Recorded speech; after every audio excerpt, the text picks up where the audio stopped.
ఆంధ్రప్రదేశ్ పిఠాపురం మత్స్యకారుల సమస్యల పరిష్కారం కోసం ఏర్పాటైన కమిటీ సమావేశానికి ముఖ్యాతిథిగా హాజరైన ఆంధ్రప్రదేశ్ ఉప ముఖ్యమంత్రివర్యులు పవన్ కళ్యాణ్ అనంతరం పిఠాపురం నియోజకవర్గం ఉప్పాడలో ఏర్పాటు చేసిన భారీ బహిరంగ సభలో పాల్గొన్నారు. ఇక్కడికి విచ్చేసిన మానదమ్ములకి మాడపడుచులకి మక్కచెల్లెలందరికీ ప్రత్యేకించి నా హృదయపూర్వక నమస్కారాలు. సముద్రాన్ని జీవనోపాధిగా చేసుకొని ప్రతిరోజు ధైర్యంతో సాహసంతో వేటకి వెళ్ళి జీవితాలను గడుపుతున్న మా మత్స్యకార సోదరీమణులందరికీ నా హృదయపూర్వక నమస్కారాలు. మన ఉప్పాడ పిఠాపురం నియోజకవర్గంలో ప్రత్యేకించి ఉప్పాడ కొత్తపల్లి ప్రాంతం ఇప్పుడు మీకు మన దేశం అంతా తెలుసు. ముఖ్యంగా మన రాష్ట్రం అత్యధికంగా మత్స్యకార వృత్తి మీద ఉండే కుటుంబాలు ఎక్కువ. సో నా దృష్టికి గత కొన్ని రోజుల క్రితం, దాదాపు 10 రోజుల క్రితం మత్స్యకార సోదరులందరూ ఇక్కడ 4 రోజులు ధర్నాలు చేశారు. అలాగే పరిశ్రమల కాలుష్యం వల్ల మత్స్యజాతి అంతరించిపోతూ ఉంది అని మీరందరూ చేసింది నాకు చాలా బాధ కలిగించింది. ఎందుకంటే మన జీవనోపాధి మీకు ఇబ్బంది కలుగుతూ ఉంది, ఎలా చేయాలి ఏంటి అనేది వీటి మీద మాట్లాడుతూ వచ్చాం. సో పొద్దున్నే అన్ని పార్టీలకు సంబంధించిన నాయకులతోటి, మత్స్యకార సంఘాల నాయకులతోటి కాకినాడ కలెక్టరేట్లో షణ్మోహన్ గారి అధ్యక్షతన మన పిఠాపురం నాయకులందరూ, మన కాకినాడ ముఖ్య నాయకులందరూ కూడా కూర్చొని మన పిఠాపురం ముఖ్యంగా మత్స్యకార సంఘాల నుంచి ఏ సమస్యలు ఉన్నాయి, ఇక్కడ ఏమున్నాయి, ఏం జరుగుతున్నాయని మొత్తం చాలా కూలంకషంగా చర్చించడం జరిగింది, చాలా డీటెయిల్గా. సో ఒకసారి ఏం చేశాం, దాని తాలూకు సారాంశం ఏంటి, మీరు లేవనెత్తిన అంశాలకి మీరు నన్ను అఖండ మెజారిటీతో గెలిపించిన మీ పిఠాపురం ఎమ్మెల్యేగా ఏం చేయాలి ఇవన్నీ ఒకసారి మీకు ముందు పెడతాను. గతంలో నేను చెప్పినట్టుగానే చాలా సందర్భాల్లో ఇక్కడంతా మాట్లాడాం, మీ ఓట్ల గురించి అడిగాం, మీరు మద్దతు ఇచ్చారు, కూటమి ప్రభుత్వం గెలిచింది. సో వీటన్నిటికీ ముందుగా నేను కృతజ్ఞతలు చెప్పుకుంటా ఉన్నాను. దాదాపు 7,193 మత్స్యకార కుటుంబాలు దీనిని చేపలని పట్టడం అనేది ఆధారం చేసుకొని ఉన్నారు. సముద్ర స్వభావాన్ని అంచనా వేసి వేట చేయటం మన మత్స్యకార సోదరుల తాలూకు అపూర్వమైన నైపుణ్యం. అలాంటి మీకు అండగా ఉండటం మా అందరి బాధ్యత. కూటమి ప్రభుత్వం మత్స్యకారుల భరోసా కింద వేట నిషేధ సమయంలో 20,000 భృతిని అందించింది. మీ ప్రతి కష్టంలో నేను ఉన్నాను అని చెప్పడానికే ఈరోజు ఇక్కడ రావడం జరిగింది. యాక్చువల్గా 10వ తారీఖు వస్తానని చెప్పాం. ఒకరోజు ముందుగానే, మధ్యలో ఆరోగ్యం బాగాలేక రాలేకపోయాను, కానీ ఒకరోజు ముందే మీకు ఇచ్చిన డేట్ కంటే కూడా ముందే వచ్చాం. అలాగే మీరు సముద్ర గర్భం నుంచి తీసుకొచ్చే మత్స్య సంపద వేలాది కుటుంబాలకి ఆహార భద్రత, జీవనాధారం అందిస్తుంది. ఈరోజు కాకినాడ జిల్లా కలెక్టరేట్ సమావేశంలో నిర్వహించిన సమావేశంలో మన సమస్యలన్నీ నాకు దృష్టికి తీసుకొచ్చారు. ముఖ్యంగా ఇక్కడ నక్కపల్లి SEZలో కానీ, అటు మనకి తుని మండలంలో, మనకి తుని నియోజకవర్గంలో అక్కడ దివీస్ ఫ్యాక్టరీ కానీ, అరబిందో కానీ, మిగతా చిన్న చిన్న పరిశ్రమల నుంచి కాలుష్యాలు వచ్చేస్తున్నాయి, మత్స్య సంపద అంతరించిపోతూ ఉంది, మాకు వేట దొరకట్లేదు అంటే ఇదొకటి ముఖ్యమైన సమస్య నాకు ప్రస్తావించాను. 2, ఎక్స్గ్రేషియా సముద్రం వేటకి వెళ్ళినప్పుడు ప్రాణాలు కోల్పోయిన కాకినాడ జిల్లాకి చెందిన 18 మంది మత్స్యకార సోదర కుటుంబాలకి మా ఎక్స్గ్రేషియా అందలేదని చెప్పారు. వెంటనే ఈ రోజునే నేను స్వయంగా 5 మందికి ఇప్పించాను. మిగతా 13 మందికి, దాదాపు 18 మందికి 5 లక్షల రూపాయల చొప్పున 90 లక్షలు వారికి వెంటనే మంజూరు చేయడం జరిగింది. సో సో ముందుగా ఈ సమస్యని ఒక మంచి శుభంతో మొదలు పెడదామని.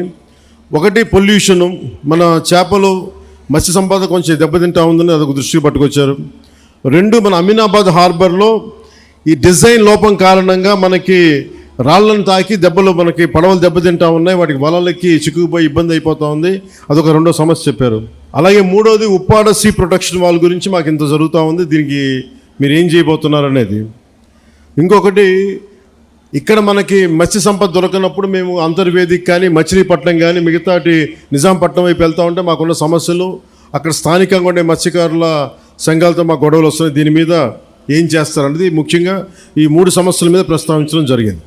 దీంతోపాటు దానికి అనుబంధ సమస్యలు.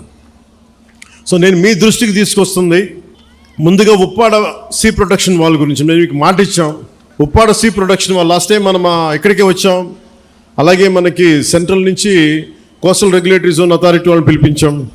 సో పిలిపించినప్పుడు మనం పంపించిన ప్రతిపాదన 323 కోట్లతోటి రక్షణ గోడ నిర్మాణానికి కేంద్ర ప్రభుత్వం సానుకూలంగా ఉంది. అలాగే దీనికి సంబంధించి ఈ నెల 14వ తారీఖున కేంద్ర గృహశాఖ కార్యదర్శి ఆధ్వర్యంలో ఢిల్లీలో ఈ మీటింగ్ జరగబోతూ ఉంది. నేను వారికి ఒకటే తెలియజేశాను, దాదాపు ప్రపంచం మన దేశంలోనే చాలా అరుదుగా ఉండే చోట్ల ముఖ్యంగా ఉప్పాడ తీర ప్రాంతం సంవత్సరానికి 20 నుంచి 25 మీటర్ల కోతకు గురవుతూ ఉంది, ఉన్న ఇళ్ళు పోతూ ఉన్నాయి. అందుకని సీ ప్రొటెక్షన్ వాళ్ళు చాలా అవసరం అని చెప్పి ప్రత్యేకంగా చెప్పడం వల్ల సెంట్రల్ హోమ్ మినిస్ట్రీకి చెప్పడం జరిగింది. ఇది 14 మీటింగ్ జరుగుతారు. ఇది నేను మీకు మాట ఇచ్చాను మొన్న ఎలక్షన్ టైంలో కూడా, ఇప్పటికీ నేను మీకు మాట ఇస్తున్నాను. ఆల్రెడీ 14వ తారీఖు అయితే 323 కోట్ల రూపాయలు కాబట్టి ఇలా చేతిలో మంత్రదండం ఉన్నట్టుగా వెంటనే ఇలా నేను చెప్తే అయ్యేది కాదు, ఇది చాలా లేయర్డ్గా జరుగుద్ది. సో మొదట 2 మీటింగ్లు అయినాయి, ఇప్పుడు 3వ మీటింగ్ జరుగుతూ ఉంది. ఖచ్చితంగా నా నమ్మకం 323 కోట్ల రూపాయలు కేంద్ర ప్రభుత్వం మనకు సీ ప్రొటెక్షన్ వాళ్ళకి ఇవ్వబడుతుంది. ఇది నేను మీకు మాట ఇస్తున్నాను. నేను కింద పడతానో మీద పడతానో ఇబ్బందులు పడతానో, నేను మన కోసం, మన మత్స్యకార కుటుంబాల కోసం, మన ఉప్పాడ తీర ప్రాంతం కోసం, మన పిఠాపురం కోసం నేను మీకు మాట ఇస్తున్నాను. ఉప్పాడ సీ ప్రొటెక్షన్ వాల్ ఖచ్చితంగా నిర్మించడం జరుగుద్ది.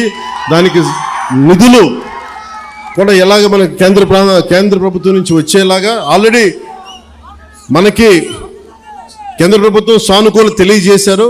కానీ అది 320 కోట్లు ఇవ్వాలా లేదా 250, వాటి మీద ఊగిసలాడుతూ ఉంది మనకి మాటలు. సో నేనేం కోరుకున్నానంటే 323 కోట్ల రూపాయలు మీరు దయచేసి ఇవ్వండి అని చెప్పి మన సాధక బాధలని వారికి తెలియజేశాను. అదొకటి. ఇవి కాకుండా రాష్ట్ర విపత్తు నిర్వహణ సంస్థ మరియు మహాత్మా గాంధీ జాతీయ ఉపాధి హామీ పథకం ద్వారా ఉప్పాడ నుండి కొనపాపపేట వరకు వచ్చే ఈ మన 5,65,00,000 రూపాయలతోటి తీర రక్షణ పనులు చేపడుతున్నాం. దాంట్లో భాగంగా పనులు కొంత ప్రారంభమైనవి. సో ఇది మీ దృష్టి కూడా తీసుకొస్తా ఉన్నాం. అలాగే మనకి మత్స్య సంపద వేరే చోట్లకి వెళ్తున్నాం, వీటన్నిటి గురించి మాట్లాడితే. అలాగే మన కొల్లు రవీంద్ర గారితో మాట్లాడాం, ఆయన ఆధ్వర్యంలో నిన్న ఫిషరీస్ వాళ్ళు మీటింగ్ చేశారు మంత్రివర్యులతోటి. అలాగే రాజోల్ ఎమ్మెల్యే శ్రీ వరప్రసాద్ గారిని కూడా ప్రత్యేకంగా అంతర్వేది మత్స్యకార సమావేశాలతో ఏర్పాటు చేశారు. సోదర భావంతో అక్కడ ఫిష్ ల్యాండింగ్కి అక్కడ మత్స్యకారులందరూ మనకి అంగీకరించారు. ఆ మాట కూడా మనం ముఖ్యంగా ఉప్పాడ మత్స్యకారులకి ఖచ్చితంగా మేము అందిస్తాం. కానీ వాళ్ళ రిక్వెస్ట్ ఏమడుగుతున్నారంటే ఆ రింగ్ వలలు వేయొద్దు, మాకు పిల్లలు దొరికేస్తారని అంటా ఉన్నారు. దాని మీద కొంత తర్జన భర్జన ఉంది, అది కూడా మీకు తెలియజేస్తాం. అది కూడా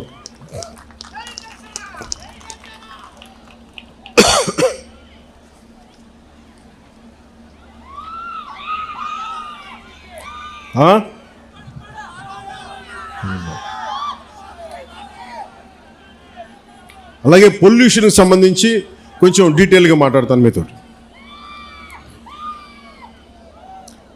అసలు వాతావరణ కాలుష్యం అనేది ఇది చాలా ఇబ్బందికరమైనది అయిపోయింది. ముఖ్యంగా పరిశ్రమల వల్ల నుంచి వచ్చే విడుదలయ్యే రసాయనాలు కానీ, వాయు కాలుష్యం కానీ, శబ్ద కాలుష్యం కానీ, లేదంటే మనకి నీటి కాలుష్యం కానీ, దానికి సంబంధమైన ప్రతి కాలుష్యం కూడా చాలా ఇబ్బంది పెడతా ఉన్నాం.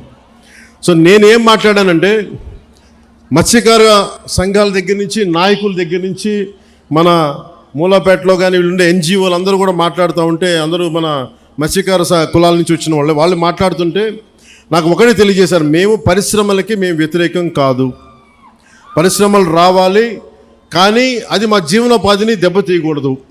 ఇది నాకు ప్రత్యేకంగా తెలియజేశారు. సో దాన్ని దృష్టిలో పెట్టుకునే ఇక్కడున్న మన పిఠాపురం, ఈ ఉప్పాడ కొత్తపల్లి ప్రాంతం ప్రజలతో పాటు రాష్ట్ర ప్రజలకు కూడా నేను ఒకటే తెలియజేస్తా ఉన్నాను. ముఖ్యంగా నేను ఎన్విరాన్మెంట్ మినిస్ట్రీగా నేను బాధ్యత తీసుకున్న, pollution control board, PCB, environment బాధ్యత తీసుకున్న తర్వాత, ఫారెస్ట్ బార్డ్ బాధ్యత తీసుకున్న తర్వాత ఎక్కడా కూడా పెట్టుబడులు రావాలి, పరిశ్రమల్ని భయపెట్టకూడదు గత ప్రభుత్వం లాగా అని చెప్పి చాలా జాగ్రత్తగా సంయమనంతో తెలియజేస్తా ఉన్నాం. వాళ్ళ తప్పు లేదని ఉంటే సరిదిద్దుకునేలాగే ఒక ప్రయత్నం చేస్తూ ఉన్నాం. సో నేనేమడిగానంటే, ముందు మీకు కొంత అవగాహన రావాలి కాబట్టి పరిశ్రమలు కనుక లేకపోతే మనం ముందుకు తీసుకెళ్ళాం అభివృద్ధిని. అసలు మనం ఏది పరిశ్రమలు రాకూడదంటే ఉపాధి అవకాశాలు కూడా రాలేవు. అందుకని ఖచ్చితంగా పరిశ్రమల్ని, నాకు ఒక సంతోషకరమైనది ఏమనిపించిందంటే, మన మత్స్యకార సోదరులు ఎవరు కూడా పరిశ్రమలు మేము వ్యతిరేకించట్లేదు, కానీ పరిశ్రమల ద్వారా వచ్చే కాలుష్యం మటుకు మమ్మల్ని ఇబ్బంది పెడుతుంది, దాని మీద మీరు ఖచ్చితంగా చర్యలు తీసుకోండి. సో నేను మీకు తెలియజేసుకుంటుంది ఏంటంటే, ఇప్పుడు ఉదాహరణకి మన ఆక్వాకల్చర్ ఉంది రాష్ట్రం మొత్తం మీద. అది మనకి గోదావరి జిల్లాల్లో కానీ, కృష్ణా కానీ, నెల్లూరు, మిగతా జిల్లాలు ఎక్కడున్నా కానీ దాదాపు ప్రతి సంవత్సరం 1,30,000 కోట్ల రూపాయలు ఆదాయం మనకి వస్తూ ఉంది. దాంతోపాటు ఎక్స్పోర్ట్స్ 3,67,000 మత్స్య సంపదని మనం రొయ్యలు కావచ్చు, చేపలు కావచ్చు ఎక్స్పోర్ట్ చేస్తే దాదాపు మనకి 1,30,000 కోట్ల రూపాయలు మనకి ఆదాయంగా వస్తుంది, రాష్ట్రానికి కావచ్చు, దేశానికి కావచ్చు. అలాగే ఎంప్లాయ్మెంట్, ఉపాధి దాదాపు డైరెక్ట్గా 3,72,000 మందికి ఉపాధి లభిస్తూ ఉంది. 15 లక్షల మందికి ఇండైరెక్ట్గా ఎంప్లాయ్మెంట్ లభిస్తుంది వీటి వల్ల. కానీ ఇంత డబ్బు ఉంది, ఇంత ఎంప్లాయ్మెంట్ ఉంది ఆక్వా రంగం వల్ల. కానీ దారుణం కూడా ఏముందంటే, మనం మీకు అనుబంధమైన సమస్య కాబట్టి చెప్తా ఉన్నాం. ఒకవైపు అభివృద్ధి ఎలా కనిపిస్తుందో, ఇంకోవైపు గోదావరి జిల్లాలో ఎక్కడైతే ఆక్వా ఉందో అక్కడ మొత్తం తాగునీటి అన్ని అక్కడ కలుషితం అయిపోయినాయి. వాటర్ బాటిల్ తాగాలి, ఒక ప్లాస్టిక్ బాటిల్లో ఒక మినరల్ వాటర్ కొనుక్కొని తాగాలి. డబ్బులు కనిపిస్తున్నాయి, ఉపాధికి ఉపాధి అవకాశం కనిపిస్తున్నప్పటికీ కాలుష్యం వల్ల గ్రౌండ్ వాటర్ పొల్యూట్ అయిపోయింది.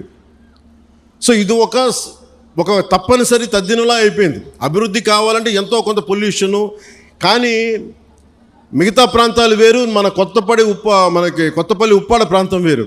మీ కష్టాల్లో నేను ఒక సాటి మత్స్యకారుడిగా ఉంటే ఇదే నా జీవనోపాధి ఎలా ఉంటుందో అది నేను మనస్ఫూర్తిగా అర్థం చేసుకొని నేను వారికి ఒకటే తెలియజేశాను. ఒకటి, ఈ నక్కపల్లి SEZ కానీ, ఇప్పుడు వచ్చిన అరబిందో కానీ, దివీస్ కానీ, అటు డెక్కన్, ఇవన్నీ కూడా ఇది మన ప్రభుత్వం వచ్చినప్పుడు వచ్చినవి కావు. ఇవి 2005లో ప్రారంభించిన పరిశ్రమలు. ఇవన్నీ 2005 నుంచి నక్కపల్లి SEZ కావచ్చు, ఇవన్నీ కూడా వైఎస్ రాజశేఖర రెడ్డి గారు ప్రారంభించిన ఇవన్నీ, ఈ కాన్సెప్ట్ ఇవన్నీ. ఇది జనసేన కానీ మిగతా మన పార్టీలు ఎవరు కూడా చేసింది కాదు.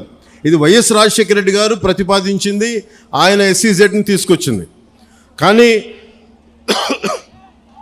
ఇక్కడ సమస్య ఏమొచ్చిందంటే, వ్యర్థాలని శుద్ధి చేయకుండా సముద్రంలో కలిపేస్తున్నారు. తద్వారా ఏం జరుగుతుందంటే మన మత్స్య సంపద దెబ్బతింటా ఉందని. ఇదే కదా. దీనికి నేను ఒక మత్స్యకారుడిగా నా జీవనోపాధి అయితే నేను మీలాగా ఎలా ఆలోచిస్తాను, నేను కూడా అట్లాగే ఆలోచించాను.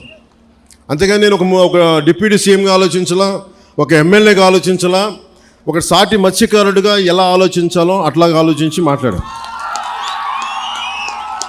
ఒక క్లియర్ కట్ ఇన్స్ట్రక్షన్ మన మత్స్యకారుల దగ్గర నుంచి వచ్చింది.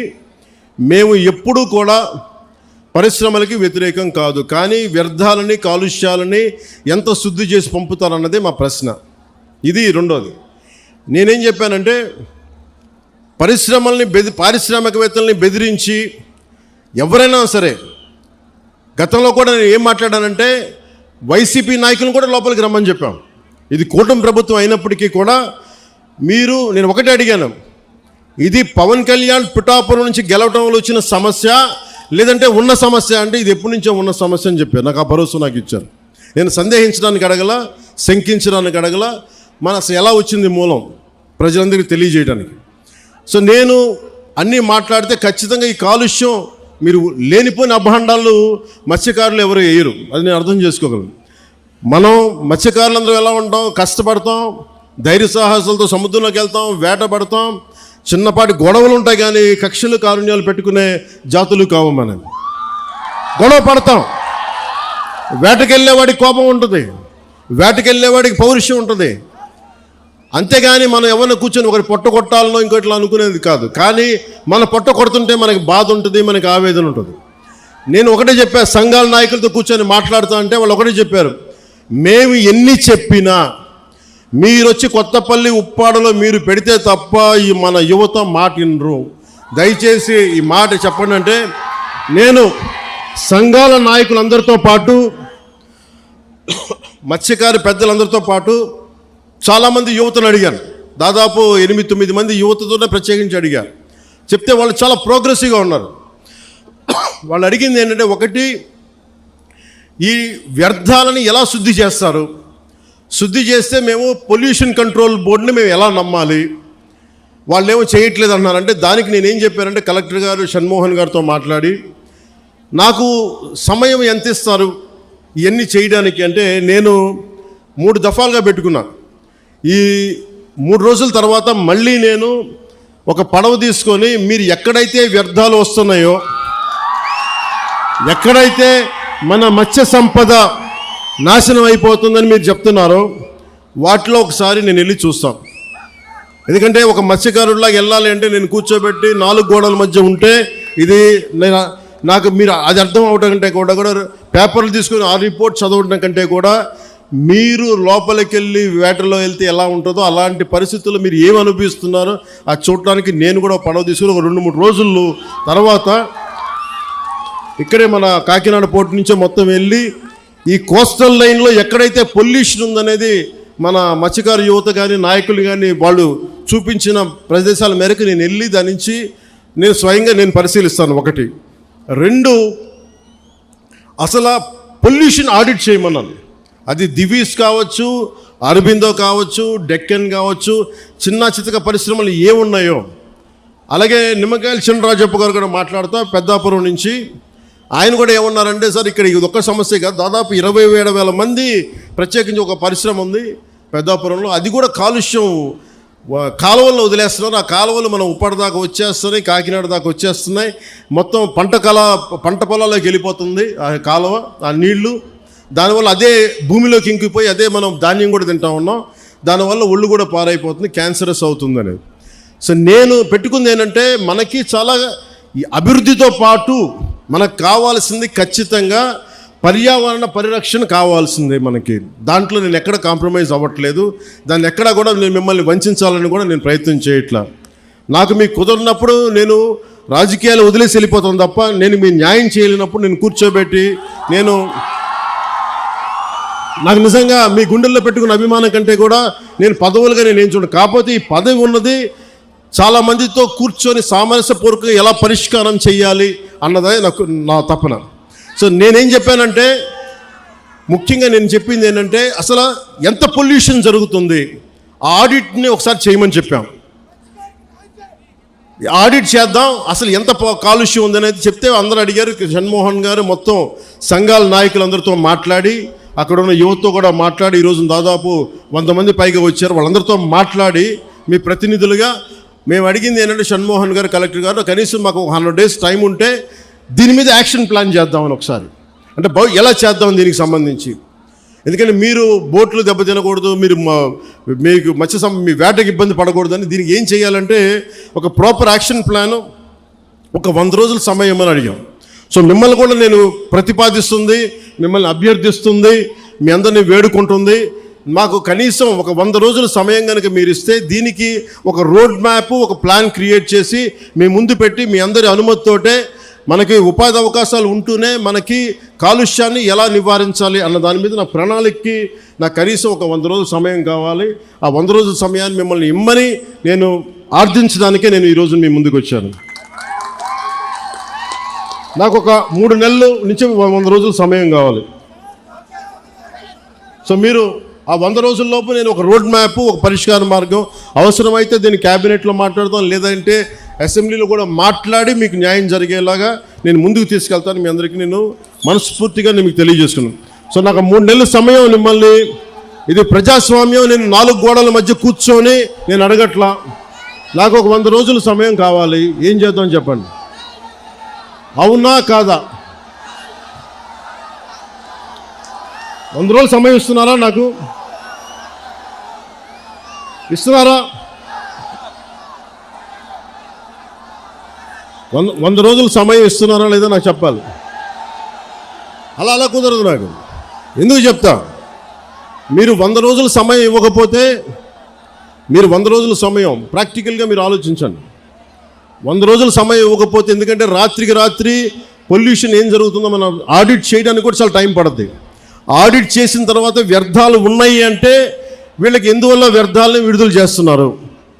ఎందుకంటే మీరు 4 రోజులు ధర్నా చేస్తే 5వ రోజు పరిష్కారం నిజంగా రాదు. ఎందుకంటే దీని వెనక చాలా ఉన్నాయి. పరిశ్రమలు మనం ఇచ్చింది కాదు, వైసీపీ నాయకులు ఇచ్చింది. వైసీపీ నాయకులు ఇచ్చిన పరిశ్రమలు మన కూటమి ప్రభుత్వం వచ్చిన తర్వాత వచ్చిన పరిశ్రమలు కాదు. సో అందుకని అలా అని చెప్పి వాళ్ళలాగా భయపెట్టి పారిశ్రామికవేత్తలను భయపెట్టి పారిపోతే అది దేశపరంగా ఇంకోలాంటి సంకేతాలు వెళ్తాయి. అదో ఇంకో సమస్య ప్రారంభమవుద్ది. సో మేము ఆలోచిస్తుంది వయా మీడియాగా మధ్యలో పొల్యూషన్ రాకుండా, మన మత్స్య సంపద చనిపోకుండా ఎలాంటి పరిష్కారం వెతకాలి. అలాగే ఓఎన్జీసీ వాళ్ళు మనకి కొంత కాంపెన్సేషన్ పే చేస్తూ ఉన్నారు, ప్రతి నెలకైనా అడుగుతూ ఉన్నారు. అది మేము పెట్టే ప్రతిపాదన కలెక్టర్ గారితో సంబంధిత మంత్రివర్గంతో మేము అడుగుతుంది.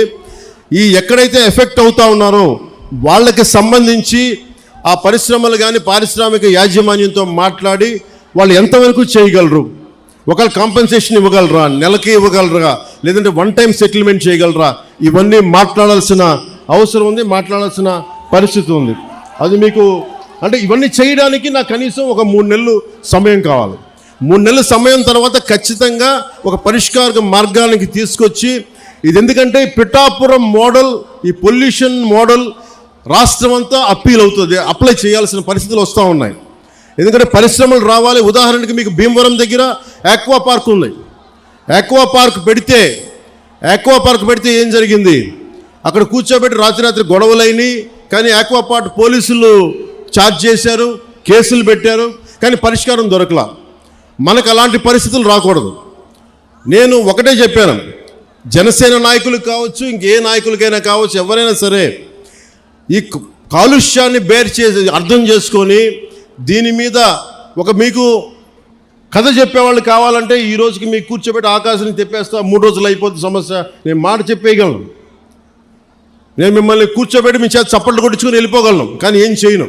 అలా కాకుండా నేను 3 నెలలు ఎందుకు సమయం, 100 రోజుల సమయం ఎందుకు అడుగుతున్నానంటే, చాలా త్రికరణ శుద్ధిగా ఒక మీ సాటి మత్స్యకారుడు ఎంత కష్టపడుతుందో అర్థం చేసుకొని దాన్ని ఉద్దేశంలో పెట్టుకొని మాట్లాడుతున్నాను. అందుకని నాకు మీకు ఒకటి చెప్తున్నాను, నిజం కురచ బొంకు పొడవ అంటారు. అంటే అబద్ధం చెప్పడానికి ఇంత చెప్తాం, అసలు మేమేం చేయగలం అని చెప్పట్లా. నిజం మీకు చేస్తానని చెప్తున్నా. మీకేం చెప్పాను, మీకు నిలబడతానంటే నిలబడతా. మీకు రోడ్డు ఇక్కడ ఉప్పాడ ప్రొటెక్షన్ వాళ్ళు చేస్తానంటే చేస్తాను. దాన్ని కూర్చోబెట్టి మీరు రేపు నుంచి ప్రతి గంటకి ఏమైంది డేటా అంటే అలా కుదరదు. మీకు నా టర్మ్లో, నా టెన్యూర్లో మీకు చేసి పెడతాను. ఉప్పాడ ప్రొటెక్షన్ వాల్ వచ్చి తీరుతుంది. అలాగే అది నేను మన అమిత్ షా గారితో, మోడీ గారితో మాట్లాడుకొని తెప్పించగలను. ఇది చాలామంది సంబంధించిన వ్యక్తులు, పారిశ్రామికవేత్తలు. దీనికి ఎందుకు 100 రోజులు అడుగుతున్నాను చెప్తా మీకు. అన్నీ నా చేతుల్లో లేవు. ఇండస్ట్రీస్ మినిస్టర్తో మాట్లాడాలి, ఫిషరీస్ మినిస్టర్తో మాట్లాడాలి, అలాగే కూర్చోబెట్టి మనకి ఏవైతే ఈ షిప్పింగ్ ఇండస్ట్రీ వాళ్ళతో మాట్లాడాలి. అలాగే మనం కూర్చోబెట్టి వాళ్ళు అడుగుతుంది ఇంకోటి ఏంటంటే, మాకు ఎంత డ్యామేజ్ జరుగుతుంది, వాస్తవాలు, దీని పొల్యూషన్ కంట్రోల్ బోర్డుతో కూర్చోవాలి. ఇవన్నీ కూర్చొని చేసే వరకు అందుకు నాకు ఒక చాలా కలెక్టర్ గారు కూడా మీకు షణ్మోహన్ గారు తెలుసు, పాపం ఎంత కష్టపడి చేస్తూ ఉన్నారు మనందరి కోసం, పిఠాపురం అభివృద్ధి కోసం. మన పాడా యాక్ట్ మన చేసాం, మనకి డెవలప్మెంట్ బోర్డు పెట్టాం పిఠాపురంకి. ఇన్ని సంవత్సరాలు ఎప్పుడు జరగల. అందుకని మీరు నా మీద నమ్మకం ఉంచి మీరు రోడ్ల మీదకి వచ్చి మీరు గొడవలు చేస్తే నేను వస్తా, మీరు తిడితే నేను పడతా. మీరు మీ ఇంట్లో కుటుంబ సభ్యుని కాదు ఇంకెవరిని తిడతారు, బయట ఉండి తిట్టరు కదా. నేను ఎమ్మెల్యే అంటే కూర్చోబెట్టి నేనేదో కిరీటాలు పెట్టుకునే నేనేం లేను. మీరు మాట పడితే భుజాల మీదకి ఎత్తుకున్నప్పుడు నా భుజం మీద దెబ్బ కొడితే నేను భరిస్తాను, ఎందుకంటే మీరు నా కుటుంబం. మీ చేత తిట్లు తింటాం ఇవన్నీ నాకు అవసరమా లేదా నేను ఆలోచించట్లా. నాకు మన మత్స్యకారులు అంటే ప్రేమ కనుక నేను మాట్లాడుతున్నాను. మన సోదరులు అంటే ప్రేమ నాకు. కానీ మన జీవనోపాధి దెబ్బతినకూడదు. జీవనోపాధి ఈ సమతుల్యత కోసం కూటమి ప్రభుత్వం ఒక ఉన్నత స్థాయి కమిటీని కూడా ఏర్పాటు చేసింది. అందుకే నాకు ఆ సమయం ఇవ్వాలని మీకు మనస్ఫూర్తిగా కోరుకుంటూ ఒకటి చెప్పాను. పారిశ్రామికవేత్తల్ని ఎవ్వరు కూడా రాజకీయ నాయకులు దయచేసి మీకు న్యాయం చేస్తామని చెప్పి మిమ్మల్ని ఎగదోసి పబ్బం గడుపుకుంటే మీరు దయచేసి అలాంటి వలలో పడకండి. అది రైట్ అవ్వదు. మనం ఏమవుద్ది, పారిశ్రామికవేత్తలు బెదిరిస్తే మీకు పర్మనెంట్ సొల్యూషన్ రాదు. మీ అందరికీ తల ఒక 10,000 25,000 పడేసి నాయకుల కింద ఇచ్చేసి చేతులు దులుపుకొని వెళ్ళిపోతాను. నేను అలాంటివి చేయడానికి రాలా. అలాంటివి నేను చేయను. అవసరమైతే ఉప్పాడులోకి వచ్చి మీ చేత తిట్లు తినడానికి సంసిద్ధంగా ఉంటాను తప్ప నేను అలాంటి బ్యాక్ డోర్ పనులు నేను చేయను. సో అందుకని మీ అందరికీ మీరు నా మీద నమ్మకంతో ఉండండి. నేను మళ్ళీ 2 రోజుల తర్వాత 3 రోజుల తర్వాత కరెక్ట్గా నేను మళ్ళీ వచ్చి ఒకసారి పొల్యూషన్ నేను చూసి మీకు ప్రతి 10 రోజులకు ఒకసారి నేను మీరు ఒక కమిటీని ఏర్పాటు చేయండి. నేను అది అలాగే మత్స్య పరిశ్రమల్లో కూడా స్కిల్ డెవలప్మెంట్ గురించి ఒకటి మాట్లాడమని చెప్పాను. ఉపాధి అవకాశాలు ఇవన్నీ కూడా నేను మాట్లాడతాను. కాకపోతే ఇది ప్రిలిమినరీ మీటింగ్, మొదటి మీటింగ్ ఇది. నేను ఇక్కడికి వచ్చింది, మీరు భయపడకండి. మీ సమస్యని సంపూర్ణంగా అర్థం చేసుకున్నాం. ఒక డిప్యూటీ సీఎంగా కాదు, ఎమ్మెల్యేగా కాదు, మీలో ఒకటిగా నేను ఉన్నాను అని చెప్పడానికి వచ్చాను ఇక్కడికి. అందుకని 3 రోజుల తర్వాత వచ్చి మీకు time to time deputy CM పేషీ నుంచి మీకు మీడియా దగ్గర నుంచి మన నాయకుల కూటమి నాయకుల దగ్గర నుంచి అందరి తరపున మీకు తెలియజేస్తాం. ఏమాత్రం మీకు కోపం ఉన్నా తాపం ఉన్నా మీరు దెబ్బలు తినడానికో మీ చేత తిట్లు తినడానికి నేను సంసిద్ధంగా ఉన్నాను. నేను ఎక్కడికి పారిపోను, ఇక్కడే ఉంటాను. ఇది మన నేల, ఇది మన ఊరిది, మనం ఎక్కడికి పారిపో, ఇక్కడే ఉంటాం. సో మనస్ఫూర్తిగా మీ అందరికీ ఈ భరోసాతోటి మీరు నాకు ఒక 3 నెలలు సమయం ఇవ్వండి. మళ్ళీ 10 రోజులు ఇంకొక 2-3 రోజుల తర్వాత మళ్ళీ వచ్చి మొత్తం తిరుగుతాను తెలియజేసుకుంటూ సెలవు తీసుకున్నాను. జై జనసేన, జై హింద్. యువభారత్ టీవీ నందు మీ పర్సనల్ ఇంటర్వ్యూ మరియు వ్యాపార ప్రకటనల కొరకు ఈ నెంబర్ని సంప్రదించండి. Get your personal loan today through BSK Associates. వీక్షకులకు ధన్యవాదాలు.